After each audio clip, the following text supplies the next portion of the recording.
niveau de la présentation, avant d'entrer dans le cœur du sujet, je voudrais repréciser ou préciser quelques balises.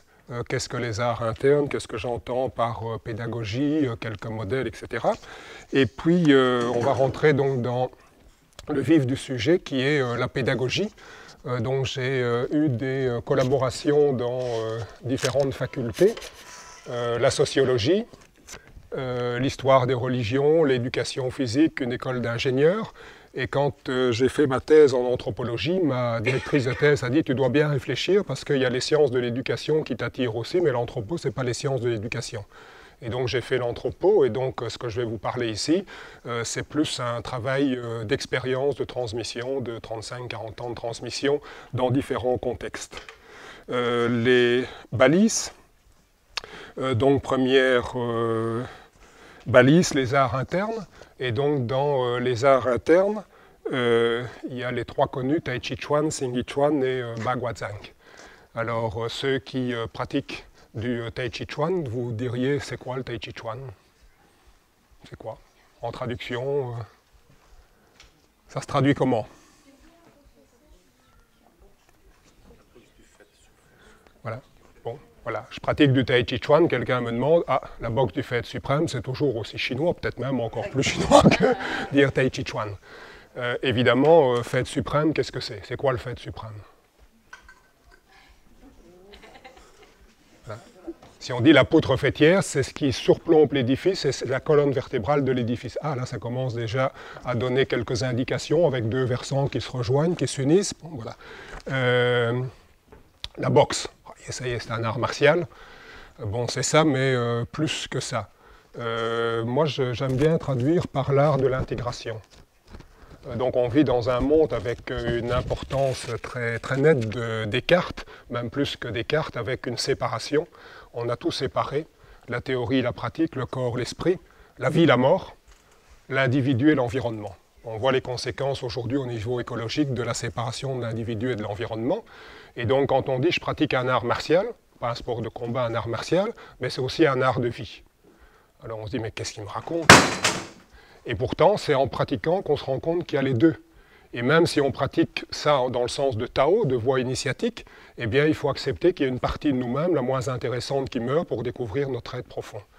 Donc il y a là aussi une nécessité de considérer vie et mort ensemble. Donc je traduis Tai Chi Chuan par l'art de l'intégration. Xing Yi Chuan, on l'a vu ce matin, ceux qui participaient à l'atelier, là. Voilà. La boxe, là je dirais plus la voie du corps et de l'esprit, parce que c'est vraiment une voie pour moi directe pour comprendre comment on va harmoniser, unifier le corps, les jambes, les bras, le tronc, et puis toutes les dynamiques internes. C'est une voie excessivement directe, très structurée et très structurante. Alors, Baguazhang, ça se traduit comment? Qu'est-ce que c'est? La paume des 8 trigrammes. Ah voilà, paume des 8 trigrammes. De nouveau, comme dit la boxe du fait suprême, on se dit, voilà, qu'est-ce qu'il raconte? Donc, j'ai tendance à parler de méthode. Donc le point n'est pas apparent, donc il y a des styles où on ne voit même pas de point, c'est les mains ouvertes, et c'est la méthode des métamorphoses. Donc le Tai Chi Chuan, c'est l'équilibre en mouvement. Pourquoi est-ce qu'on peut être en équilibre en mouvement? Parce que chaque fois, on va poser le pied sans qu'il y ait un moment les deux pieds qui ne touchent plus le sol. Donc on est dans un équilibre permanent et on peut ralentir autant qu'on veut. Xing Yi Chuan, ce n'est pas le cas. Ceux qui l'ont fait ce matin, on a vu, à un moment donné, c'est un mouvement droit, très fonctionnel, où on utilise l'énergie du corps entier, mais à un moment donné, on n'a plus le contrôle du mouvement. Le contrôle nous échappe pendant un petit moment. Et puis le Baguazhang, c'est la capacité de se déplacer dans toutes les directions. Donc celui qui maîtrise ça devient insaisissable. Donc se transformer, et donc moi je fais une différence, transformation, transmutation. Qu'est-ce que vous feriez comme différence? Ah. Voilà.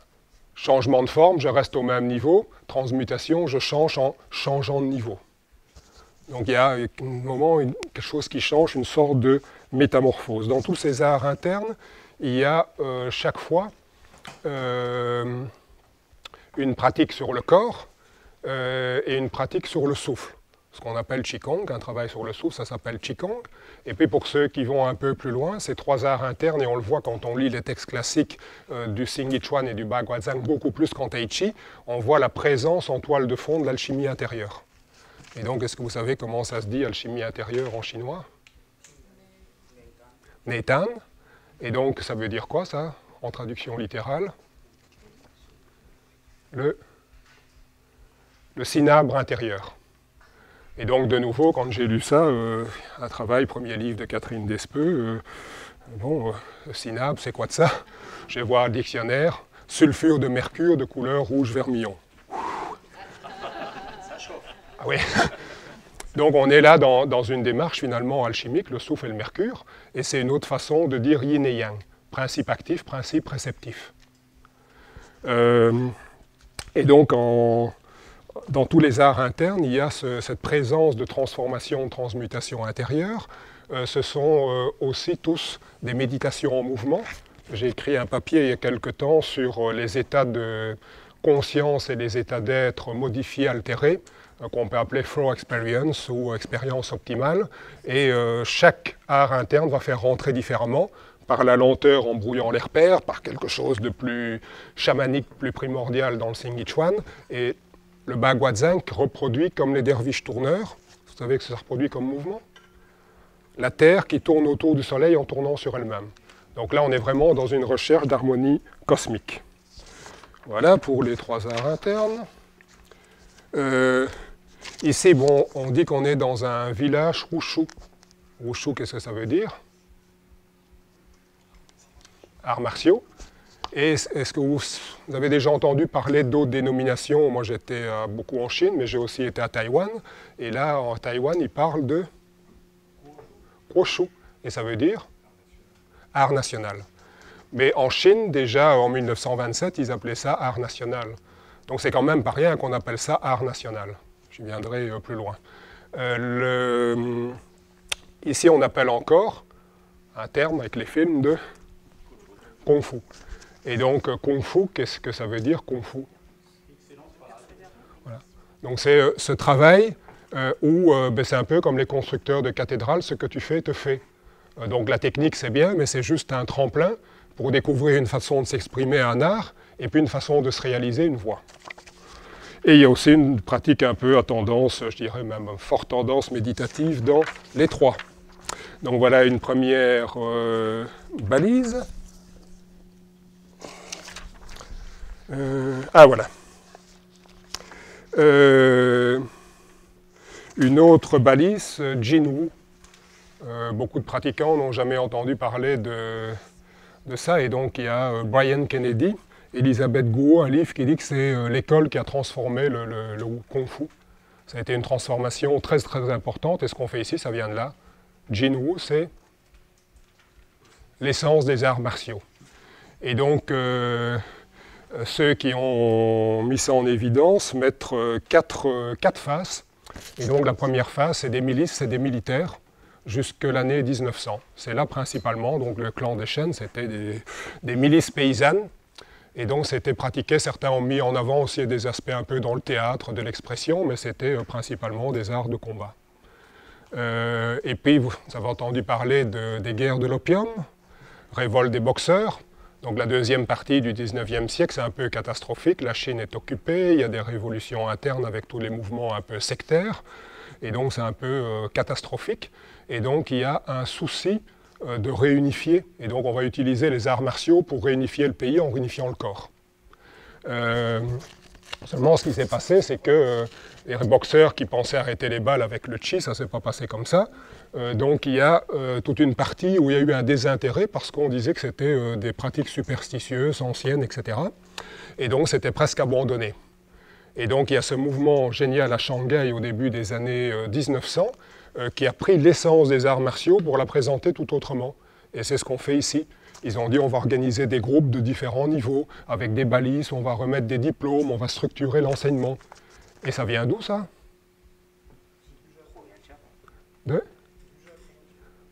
D'ici, d'Occident.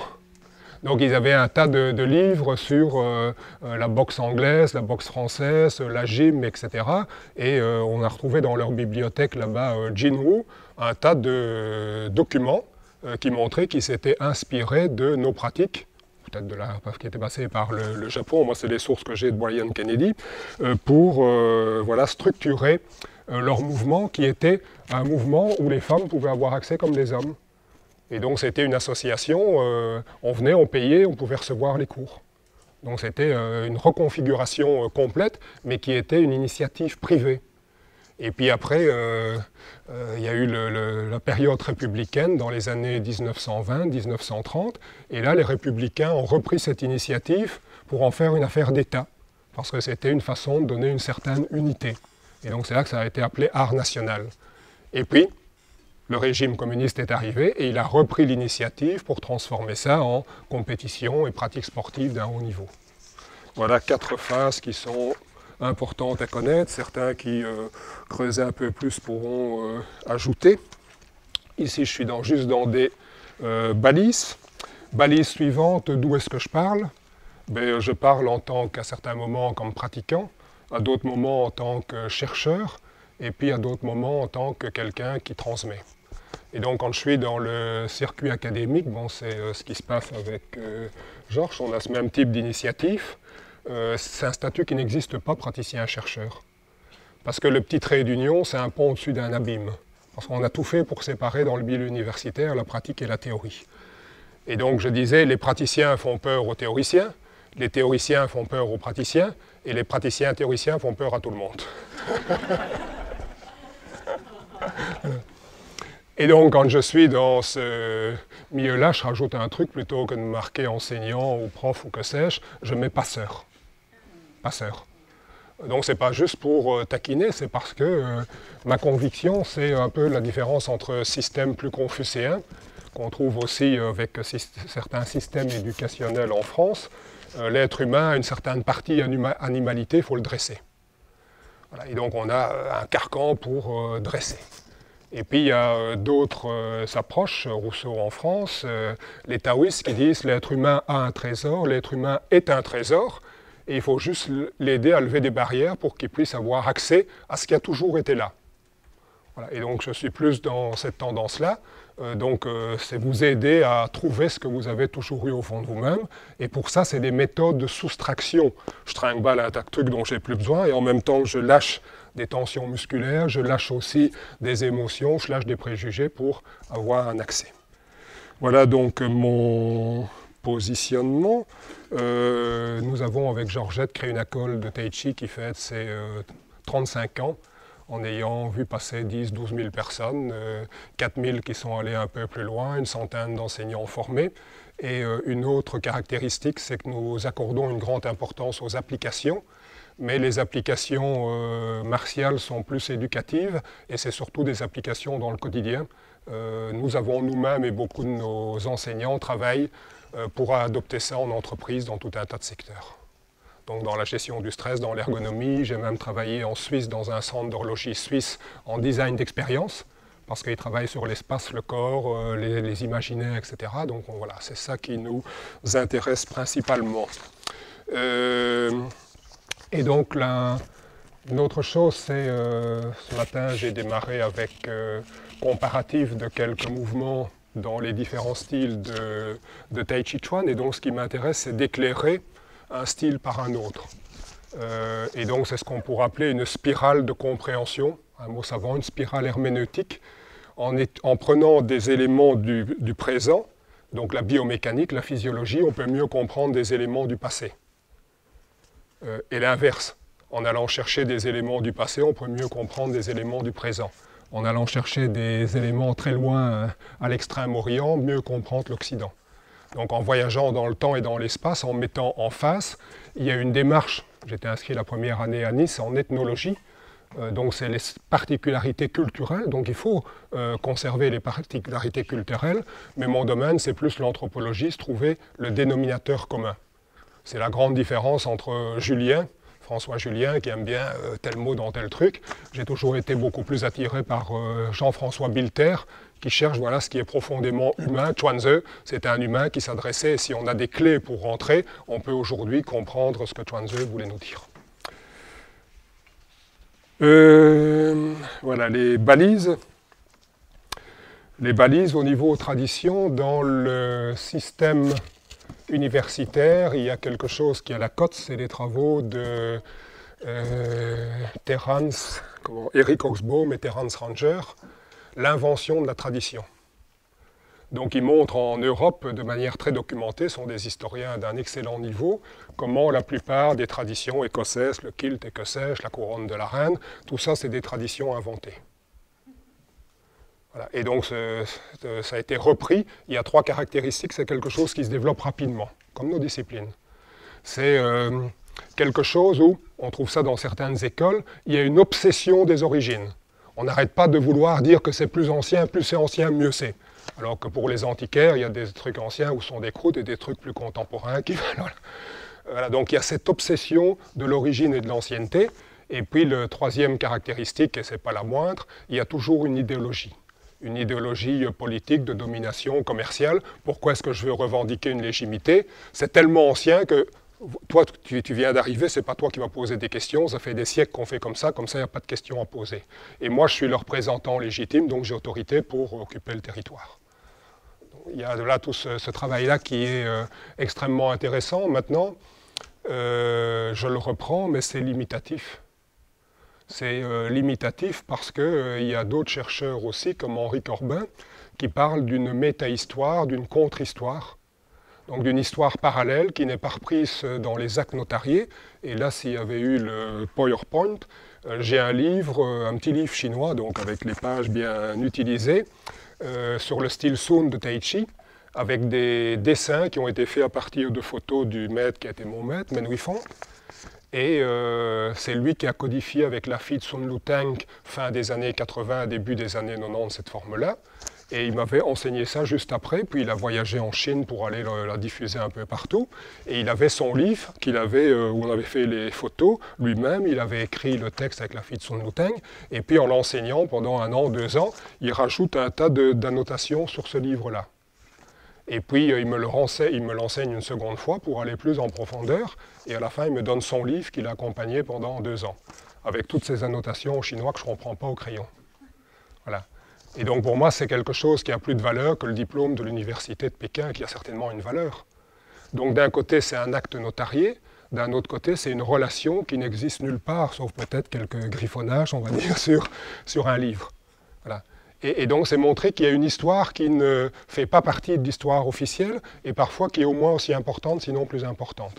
Et donc j'ai beaucoup apprécié les travaux de Georges Favreau, donc qui s'était intéressé parce qu'on pensait qu'on avait fait table rase de tous les trucs du passé, tout était nouveau, réinventé, alors qu'en fait Georges s'était intéressé aux stratégies pour conserver des savoirs anciens, même en période très compliquée en Chine.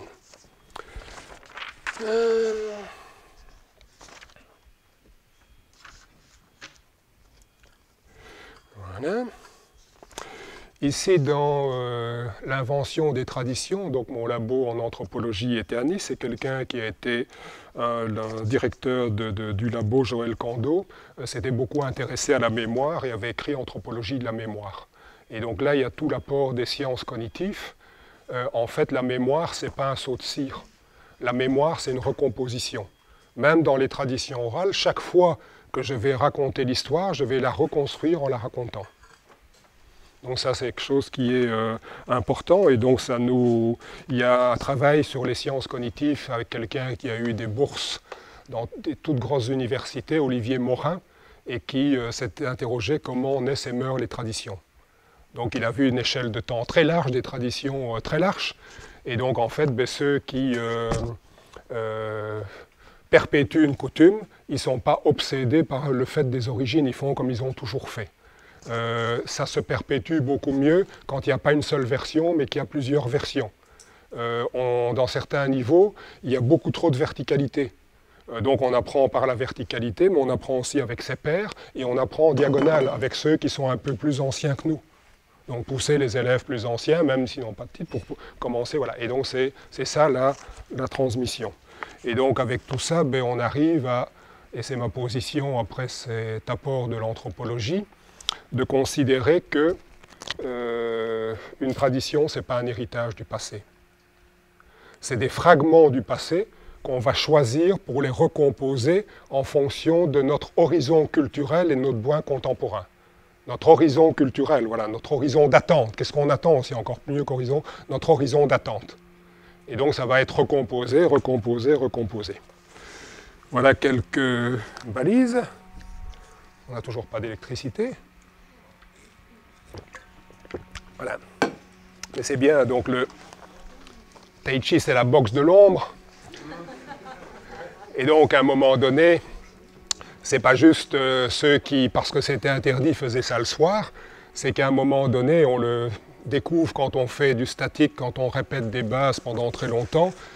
C'est un combat contre la partie ombre qu'on porte en nous. Et donc, à un moment donné, dans toutes les voies initiatiques, c'est découvrir non pas des lumières extérieures, mais une lumière intérieure. Donc, le maître est extérieur, mais à un moment donné, il va faire écho à votre maître intérieur en vous. Et la vraie lumière, c'est celle qu'on porte au plus profond de nous-mêmes, et il faut accepter de descendre au plus profond. Donc, on est dans l'ambiance qu'il faut pour aller chercher cette lumière intérieure. Et pour entrer dans le vif du sujet, la pédagogie des arts internes. Alors, la méthode... je me suis shooté il y a quelques décennies au livre d'Edgar Morin, qui était un peu compliqué, un peu abscon à certains moments, et mes livres de chevet, c'était la méthode. 6 tomes de la méthode, le dernier s'est fait attendre, et chaque fois c'était une mise en abîme, la nature de la nature, la vie de la vie, la connaissance de la connaissance, l'humanité de l'humanité, et puis son dernier sur l'éthique.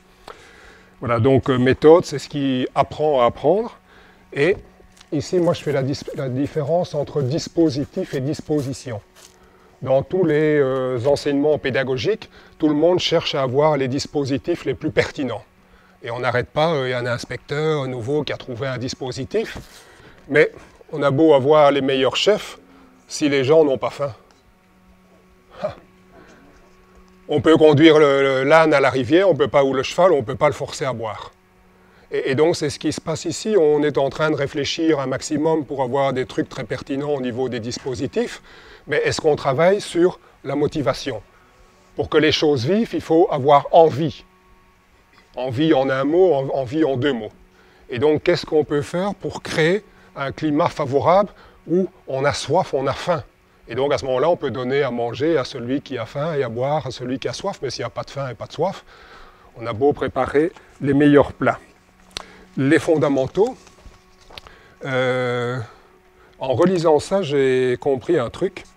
Men Huifeng était surnommé l'encyclopédie vivante des arts martiaux. Il faisait des dizaines d'enchaînements comme ça au pied levé. Ils arrivaient des 4 coins de Chine et comme ça. C'était impressionnant, c'était un extraterrestre. Et donc au début, je l'ai suivi pour ça, mais aussi parce que quelqu'un m'a dit « c'est lui qui va t'amener à travailler en profondeur ». Et plus j'allais, moi j'étais intéressé par ces multitudes de formes. Et l'autre aspect qui pouvait pousser plus que n'importe qui que j'ai rencontré, c'est qu'on pouvait passer des jours entiers sur quelques mouvements de base. Et ce n'était pas la répétition du même, c'était aller très très loin en profondeur. Et en fait, j'ai compris ici, en relisant des notes, que c'est quand on maîtrise les fondamentaux, que c'est la porte ouverte pour maîtriser des quantités de matière très larges. Et donc, il faut vraiment passer du temps pour incorporer ces fondamentaux, et ça en voyant Wushu, les longueurs qu'il faisait, tout. Voilà. Et donc, ce que j'ai passé tantôt, que je vais le dire maintenant, c'est le bon moment, c'est les 4, donc Brian Kennedy, Elisabeth Guo, donc qui a travaillé sur Jinwu, mettaient 4 pierres d'angle dans le travail des arts martiaux, et la première pierre, c'est la préparation physique. Et derrière préparation physique, c'est aussi bien l'interne que l'externe, c'est aussi le travail du Qigong. Et donc travail d'étirement, travail de renforcement du corps. J'ai eu l'occasion de parler avec plusieurs enseignants, on était tout à fait sur la même longueur d'onde. Et que Sun Luteng, qui est un génie du Tai Chi, des arts internes, on peut lui reprocher quelque chose, c'est qu'il a tellement mis l'accent sur l'interne et la symbolique et tout ça, qu'il a oublié de préciser qu'il venait des arts externes et qu'il avait... voilà. qui avait fait Shaolin et qui avait ce qu'il fallait. Et donc, en beaucoup de pratiquants de Tai Chi, pour moi, c'est comme s'ils allaient chez un tailleur. Et puis, ils veulent le costume yang, il faut quand même du tissu pour faire un costume yang. Et puis, ils sont comme ça, il n'a pas assez de tissu. Ils veulent faire le chêne, là, il faut vraiment beaucoup de tissu pour faire un costume chair. C'est la même chose, les tissus musculaires, il n'y en a pas assez. Ils ne sont pas assez longs, et donc ils sont étriqués. Et donc, on a beau leur montrer une bonne posture, ils s'échinent pour rien.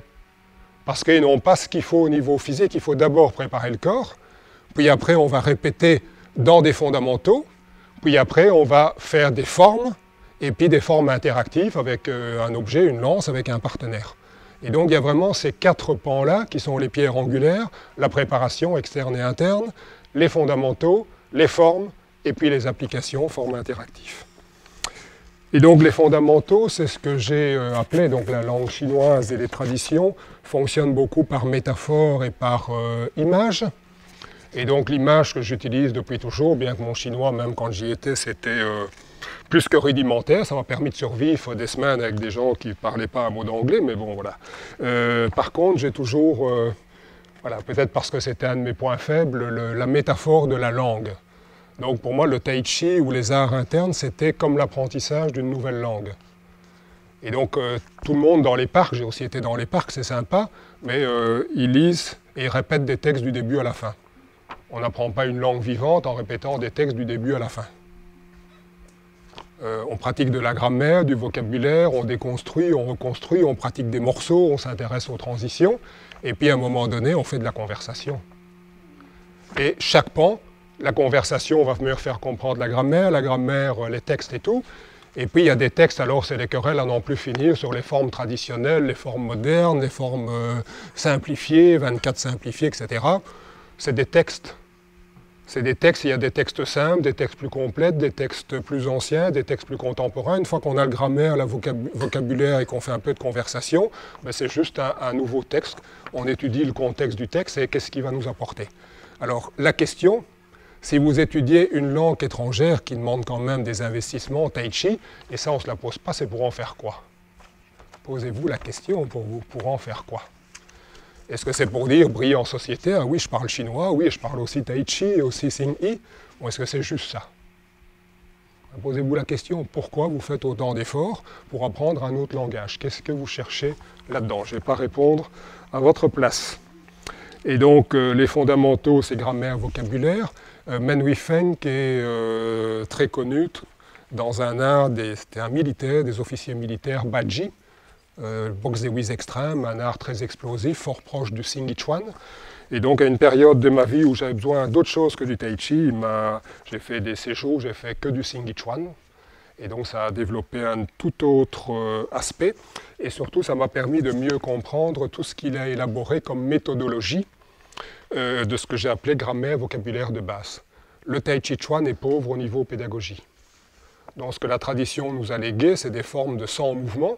Et comment y arriver? Ben, débrouillez-vous, chacun se débrouille. Et chacun fait tant bien que mal ses exercices. Si on est en Xing Chuan, il y a 3 grands courants de Xing Chuan. Et chaque courant, on a une posture de base, la posture des 3 points, qui est extrêmement structurée. 3 points, ce n'est pas n'importe lesquels. Un déplacement, 5 éléments, on va répéter les 5 éléments pendant une éternité avant de passer à 12 mouvements très simples, les formes animales. Et la première forme que j'ai étudiée, c'était 8 mouvements, c'était pas sans aider. Donc on a là quelque chose qui est bien balisé, qui est structuré, structurant. Tout dans la pédagogie, dans la progression est structuré. Et donc qu'est-ce qu'il a fait? Il n'est pas allé chercher, il est allé chercher dans le Xing Chuan pour faire non pas 5 et 12, parce que la symbolique du Tai Chi c'est plutôt 5 et 8, les 13 mouvements, 13 postures, Shang Sang Feng, les jambes et tout, 5, 8. Donc il a pris 5 mouvements dans les 5 styles, parce que son épouse est aussi très connue dans plusieurs styles de Tai Chi, et particulièrement en Shen, pour faire 5 mouvements qui est la quintessence, qui sont la quintessence du Tai Chi.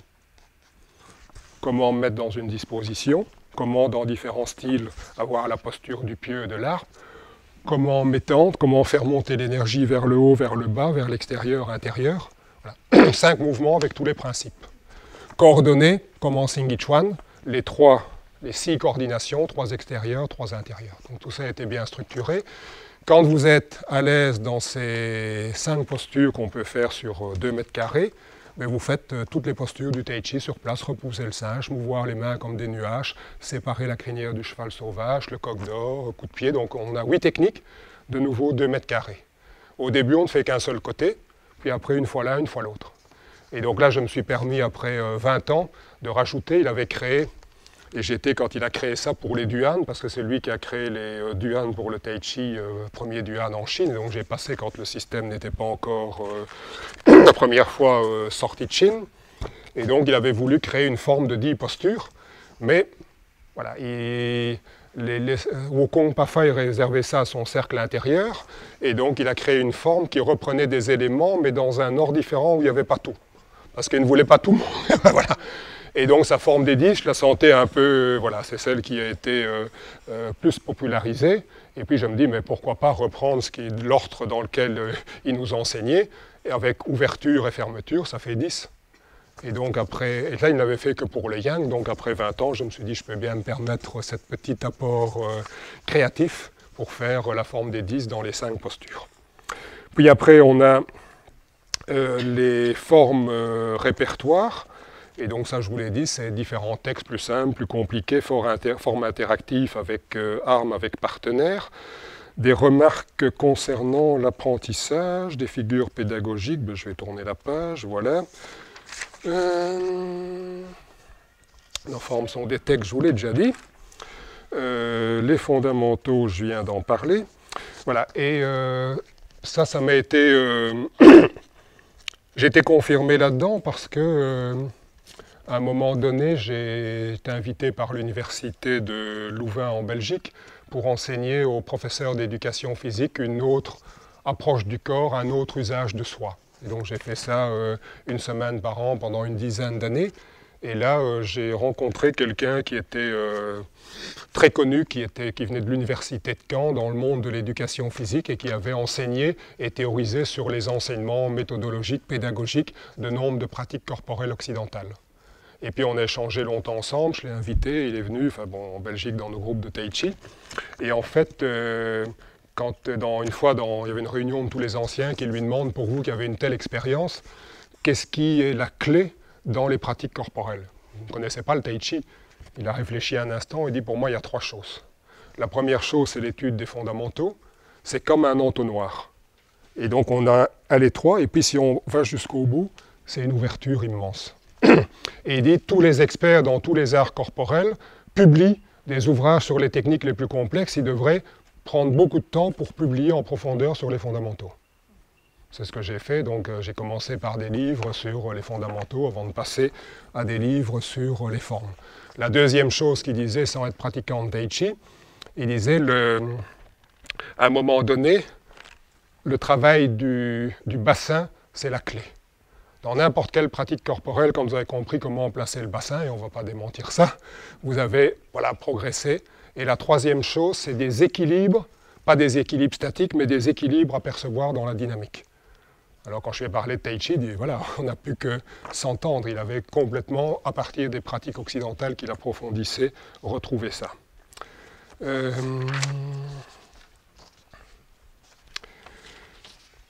Voilà, les mains collantes. Par ce temps-ci, c'est pas compliqué. Ça colle.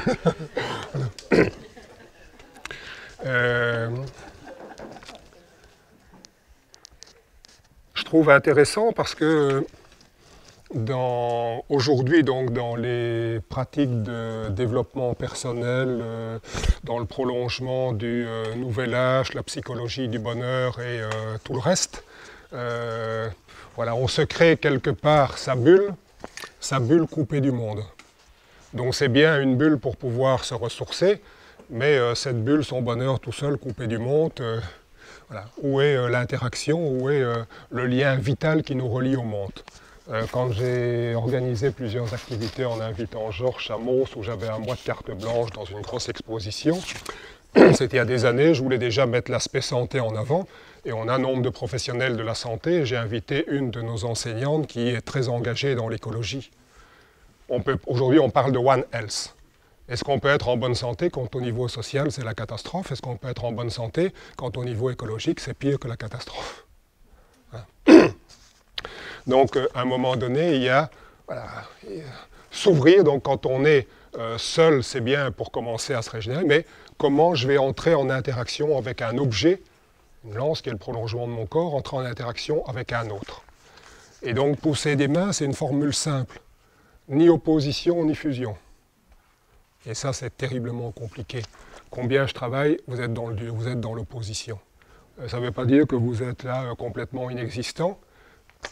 Les deux protagonistes existent et ensemble, ils font un tai chi. Ils créent une troisième dynamique par leur interactivité.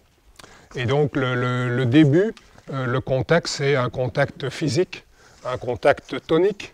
Et les textes anciens disent que le débutant a des bras comme du bois mort.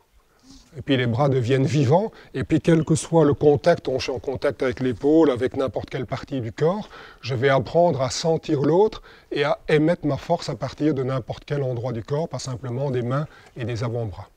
Et donc c'est tout un travail. Si je prends les différents mots chinois que j'ai traduits en choisissant certaines traductions, pour pouvoir transférer ça ailleurs, première qualité, première énergie, écouter.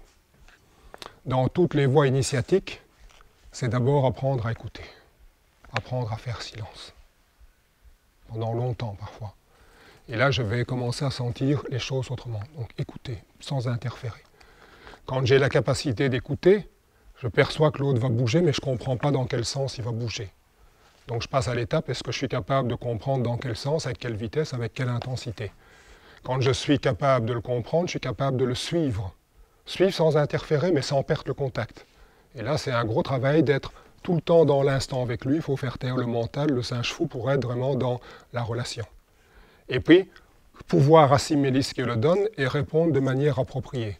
Et on a là un système de communication qui est excessivement riche, puisque quand les deux protagonistes sont faits, ça circule, c'est un cercle vertueux. Voilà donc pour les mains collantes. Un petit coup d'eau.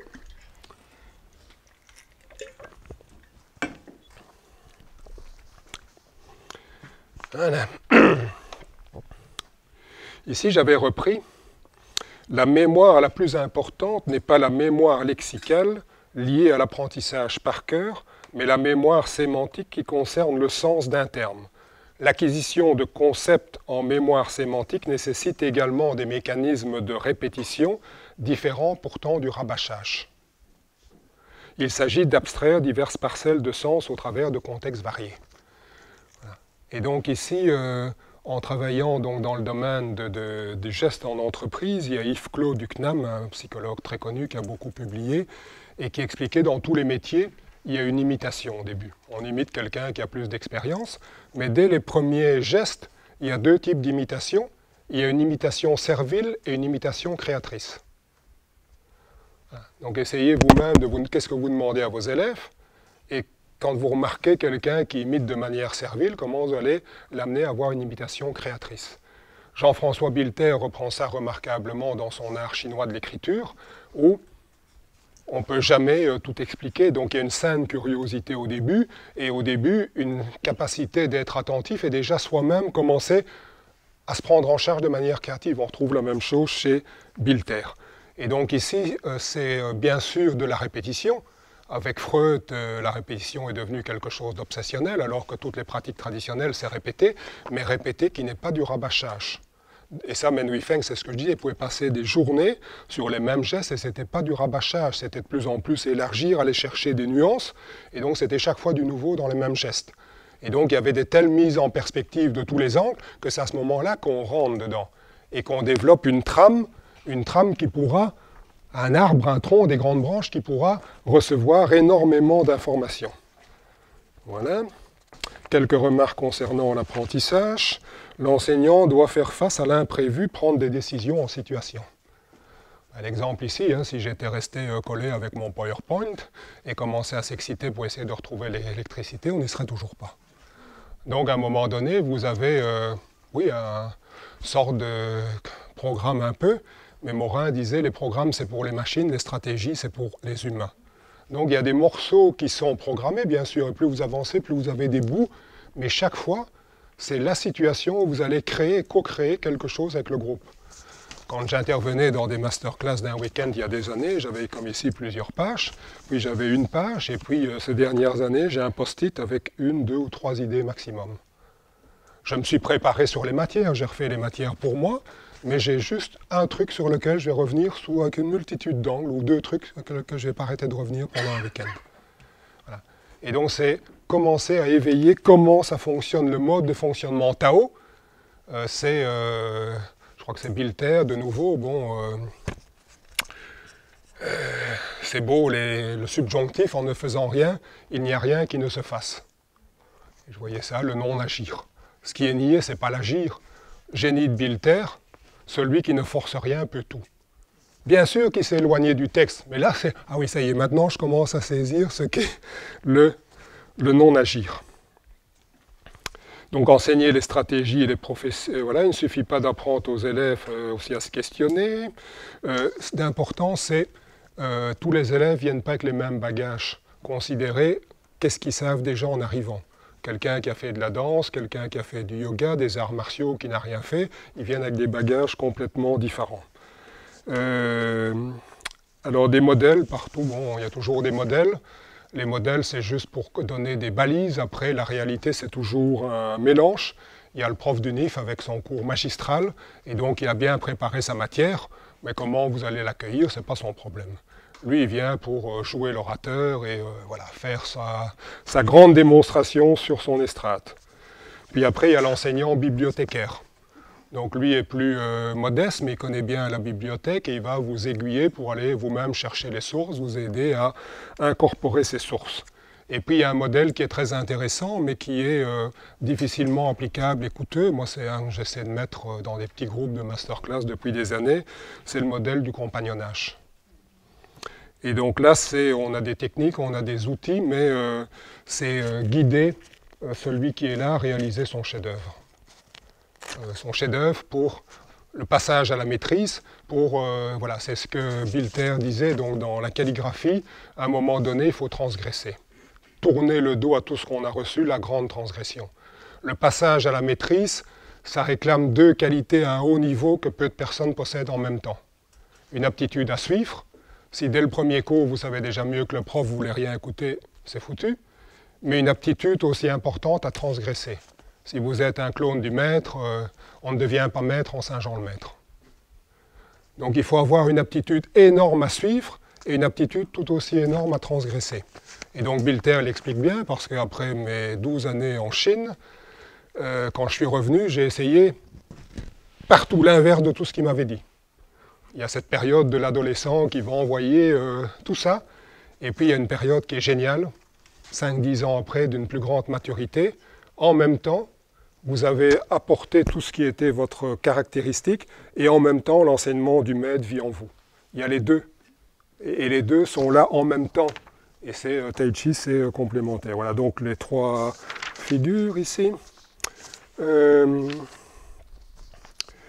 L'orateur travaille donc intimement sa matière enseignée, puis un autre modèle, c'est le jardinier, qui va juste arroser, regarder comment ça pousse, et puis l'interprète, qui pense que le savoir se construit dans l'interaction.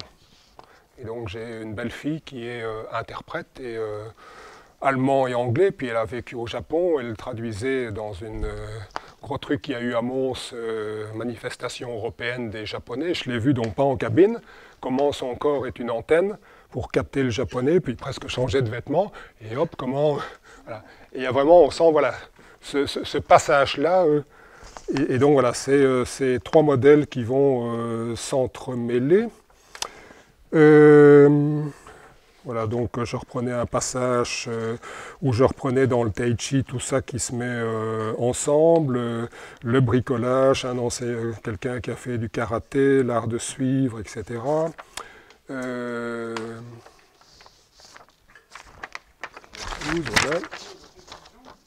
Pardon ? Peut-être c'est arrivé à quelques mots de conclusion synthétique et magistrale. Ah ! Magistral.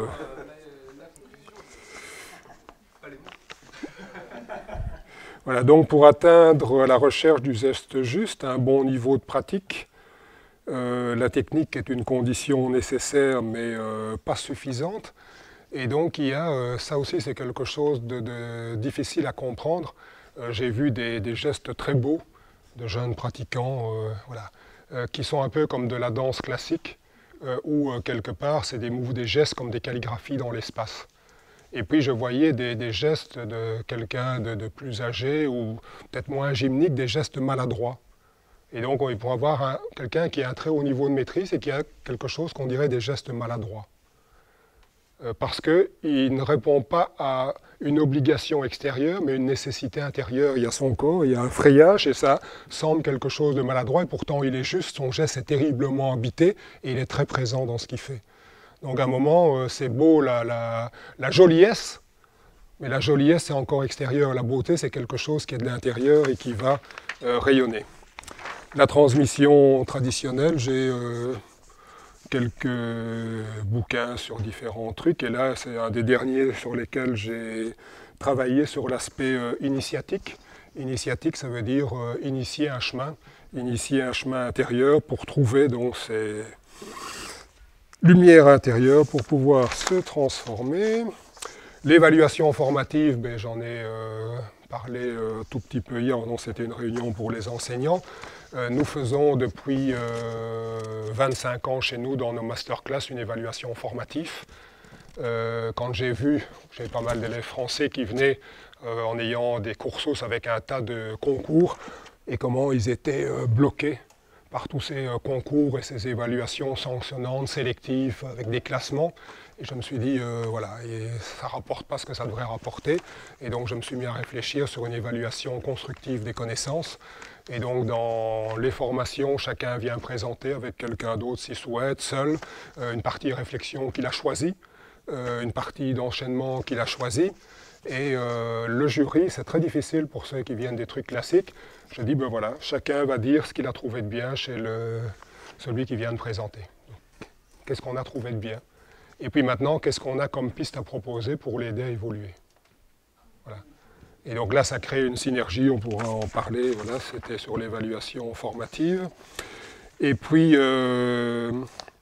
la conclusion. Ben oui, dans l'ombre, j'ai perdu les repères avec le temps, avec tout. Donc voilà. C'est le chaos créatif à nouveau. Voilà. Et donc, ce qui a été ma ligne conductrice, c'est des expériences très jeunes, vécues près d'une forêt, l'immersion dans la forêt. Les recherches montrent aujourd'hui que si on est écologiste plus tard, c'est plus dans la tête ou dans le devoir. Là, c'est dans la chair. Donc si je vais et qu'on abat des arbres, qu'on maltraite des arbres, ça me touche dans ma chair parce que j'ai été immergé gamin dans la forêt. Donc il y a quelque chose de sensitif. Et donc c'était aussi le sport, c'était les lectures. J'étais dans la petite bibliothèque du village enfermé une fois ou deux parce que j'étais en dehors du temps. Voilà, ici c'est la même chose, je suis en dehors du temps. C'est ce temps qui s'étire et ce temps suspendu. Voilà, où les choses se ralentissent, et donc voilà, c'est ces expériences régénératrices.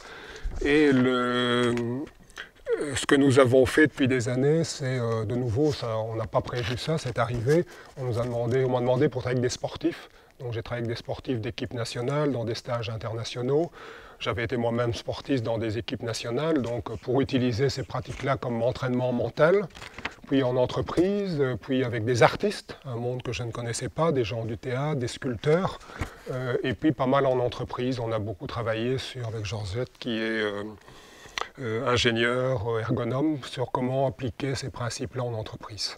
Et elle fait un travail aussi avec, on vient d'une région assez défavorisée culturellement, donc économiquement, et donc beaucoup de gens sont sur le bord de la route, et donc il y a des pratiques qu'on appelle d'innovation sociale pour les remettre au travail avec le travail de la boulangerie, de la pâtisserie. Ça c'est le projet d'il y a 20 ans, et puis ils ont élargi le projet, parce qu'en général, et ça c'est vrai pour tout le monde, nous vivons dans des mondes virtuels et on perd le contact avec le corps et le réel.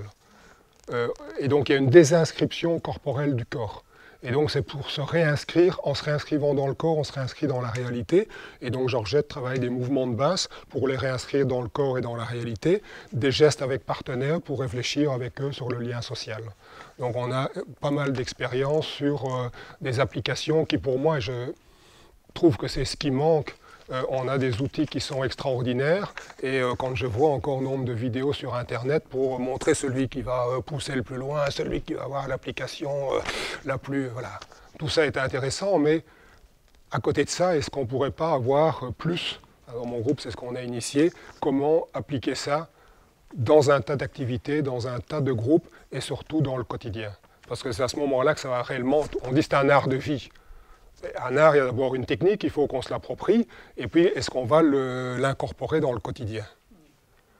Est-ce qu'on va sentir un autre rapport avec le vivant pour avoir des décisions au niveau de l'écologie dans l'organisation des groupes? C'est ce qu'on a eu en 20 ans, une écologie profonde, donc quelque chose qui est vécu dans les fibres du corps. Donc c'est toutes ces questions-là, utiliser des références scientifiques, des références initiatiques, et puis surtout voir comment ça peut nous aider à vivre mieux ensemble. Voilà la conclusion. Merci.